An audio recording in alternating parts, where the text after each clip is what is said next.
Welcome back to the future, episode 4, my story, episode 4, where we go back to the beginning of the end of the beginning of the, well, anyway, we go back to July, but through the spring of 2005.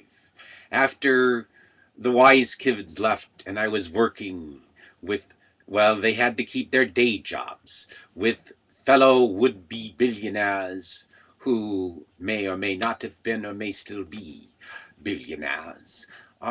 They were working with me on a plan, but they weren't really working. But I got some consultations on what we could do from the technology standpoint from Jim, who said, holy F word, we could hold worldwide elections. Holy F word, we could hold worldwide elections. And actually, what was underlying that was we could hold worldwide elections, not just once every 4 years or year. We could hold them every day, every hour if we wanted, every minute. We could hold virtual worldwide democracy, localized democracy, in real time secured. We could hold worldwide elections. And so we get to the word disintermediation. But anyway, I was working on the old kind of fashion plan of a little business plan to take over your wireless network through your free Wi-Fi and create a people's network. And well, along the way, well, I asked Phil, and because it only gives a context, because when you start really trying to take over the whole world of people. People are going to get nervous, and well, it gets really weird, and and so I asked Phil, "What do you know about the Bible?" He said, "I don't know nothing." That was a problem. I think Jim knew a little bit, but I don't know how far across, because once you cross all your Bibles, well, you crisscross through the future and the truth. And, well, how do we make Jesus rise? Must he come down? Or can he rise from the Holy Spirit within all of us? Can we become the instrument of God? Can we create on heaven and earth? But I'm getting further ahead of the story. At the first, I thought, okay, I created people's capitalism. I called it internet capitalism. Later on, guerrilla capitalism. When the people own the enterprise. Now imagine an enterprise where everything you buy, a profit is made. And when a profit is made, you earn 1/3 of those profits. But you don't get them in money. Why would we want to give you money? We got a better deal for you. You would get it in shares of stock in the future of the enterprise of all the earth. An enterprise that will serve 1,000,000,000, billion, trillion people. Well, think about how many people we might be able to afford in 999 years, or 19 years with the right plan, to profit for the people. Well, I sort of became. Anyway, I kept sending this information. Oh, I got to an interesting thing on the internet. I looked up the principles of viral marketing. See, that's a very cost-effective way to viral market. Well, people spread the word because their interest is in spreading the word, because they product's so good. Well, what is the first principle of viral marketing? That's what I thought I had you surrounded, because what's more viral than this? But the thing is this, the first principle of viral marketing, thank you to whoever wrote that, is give away valuable products and services. Give away valuable products and services. What is more valuable than the product or service of having stock at the enterprise of the planet that would make you rich and publicly famous beyond your wildest dreams? Well, that's when it gets strange, when you turn the world into a movie. And, well, that sort of came later, but it sort of came now, because after my friends didn't get back to me, I thought, what kind of way could we really virally market? And I thought, well, about a TV show.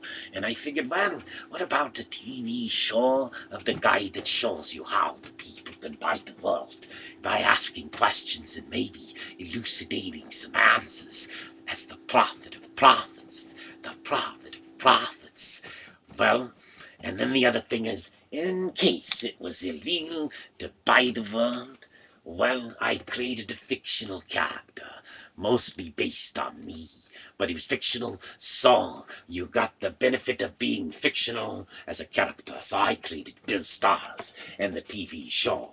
Bill Stars, the next big things. Is Bill Starr crazy, or has he invented the next big things? Because, by the way, I don't know if I told you in the previous episodes, when I first thought I was crazy, I began to realize maybe I'm really smart.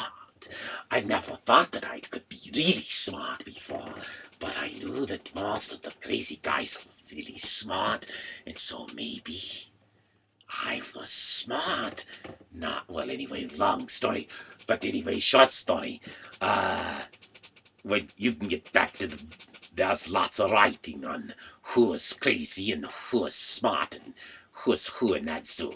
Anyway, that's not the point. The point is, okay, I kept sending things to Phil. We were talking about getting to Angel Capitalist, but we never got there. So I created a TV show. Bill Starr's the next big thing. And I sent out the proposition. I sent it out to my boards of angels, but I sent out the proposition, not board. Anyway, oh, don't forget James Kramer's on that board. See, my plan was to roll up on the hedge funds, because if there was a buyer for the planet, that would be insider information of unworldly proportions. You could really, if there was a buyer for the planet, the buyer could become the seller for the planet, especially if it's a secret buyer-seller. We could manipulate our own capital markets, because my plan was to take out Vegas and Wall Street. Take out Vegas, yes, take out Vegas. Turn it Vegas into win-win gaming, where you're guaranteed to win. Just imagine which you lose $10,000. That would be in your reality a really bad thing.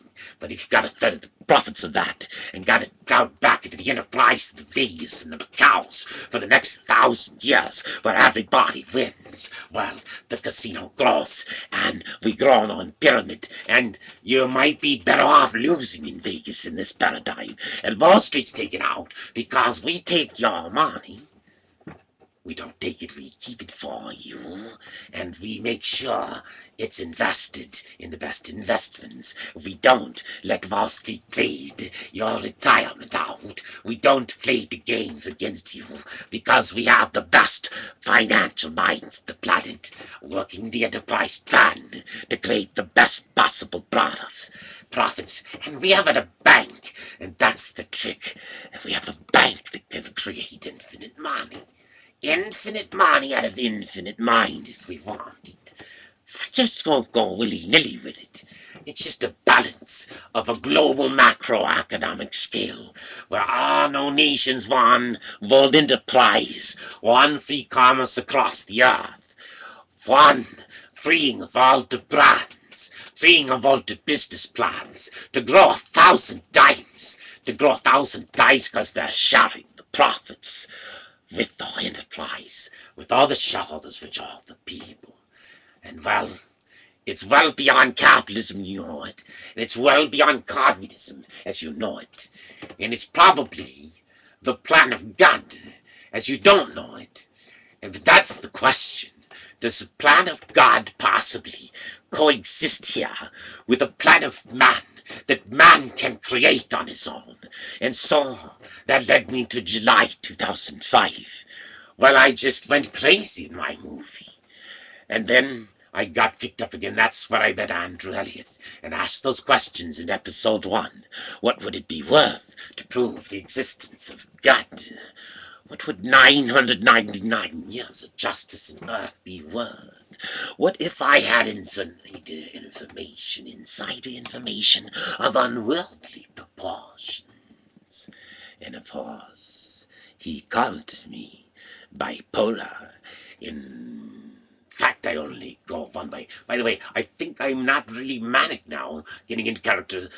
Sometimes characters make me a little manic, but I don't think if you look at the manic scale, I'm actually manic, because I'm going to get down and sit and write, and I hope well, you'll be able to tell my writing whether I'm not manic. It's clear by my writing while I how manic I am, because my writing is another paradigm of that paradox, and it's like, okay, you could accept mine as madness and a method of madness, and that's fine. You don't have to accept the truth in anything I say. You could be a diagnostic clinician and just look at the rantings and ravings of a mad mind called bipolar, but I don't think I'm really manic right now. But see, my story makes me manic, and then that's where it gets hard. But it's like, you just live with it. And so I just like, okay, I'll sit down and work on contract legal bullshit issues on the present reality that is no fun, but actually, in the hindsight of the future, eventually, I hope I can look back at this and say, well, at least it's over with, even if it was no fun. But that's not what we're talking about. So July 2005. Anyway, the partnership span apart because, well, I guess they thought I was crazy. I finally met Jim physically for the first time after the partnership spun apart, and we went to the Hofbrau House in Vegas. That was a great time. I loved the Hofbrau House in Vegas. I highly recommend the big, what did it cost, that thing, Weiner Schnitzels. Anyway, the big knuckle of pork, it's fabulous, and it's very, very cost-effective, well-priced, good meal, good giant beers at the Hofbrau House in Vegas. This is non-paid commercial, so I don't think I have to declare it. It's just part of my experience. It's not a paid advertisement. They can donate the money to my charity. Oh, I forgot to tell you. I basically copyrighted everything I wrote, and copyrighted and patented all my inventions, and then turned them into a private enterprise of a public enterprise of us. I put you and me in the public domain as my domain. Actually, I basically make you all your reality my own derivative work, and called you my derivative works, but then stamped it back to claim you all derivative works of one God. And, well, if you want to prove there's no God, then you might be able to prove that you're not derivative works of God. But if you are derivative works of God, then from a patent law standpoint, well, if you're derivative works of my new inventions, if your future is a derivative work of my invented infinite mind of infinite mind, and a technology architecture which I was just on the beginning of the end of envisioning and imagineering beyond your mind, because I was on my way when my partners left me. It gave me time to write the story Bill Stars the next big things. A martyr day after shocked. Well, Atlas didn't shock me. He invented the future of your planet. And all he needed to do was be Will Galt. He didn't really need to be anything but Will Galt with the message to all those who know John Galt and understand Ayn Rand. He knew you could count objectively to the price and value of peace on earth and infinite money out of infinite mind. And, well, that's the proposition. I remain with you today. Prove me wrong. You could prove me crazy. I'll accept my insanity. But unless you can prove me wrong on the proposition that the only way to a future earth is a war against war, the only way to peace on earth is war, and justice is the only path, and justice means judgment day for all. Our own judgment day, where we identify those things that men may judge, and those things that may be left under God, but recognizing that God's mercy envisioned a time where man had the will to be just.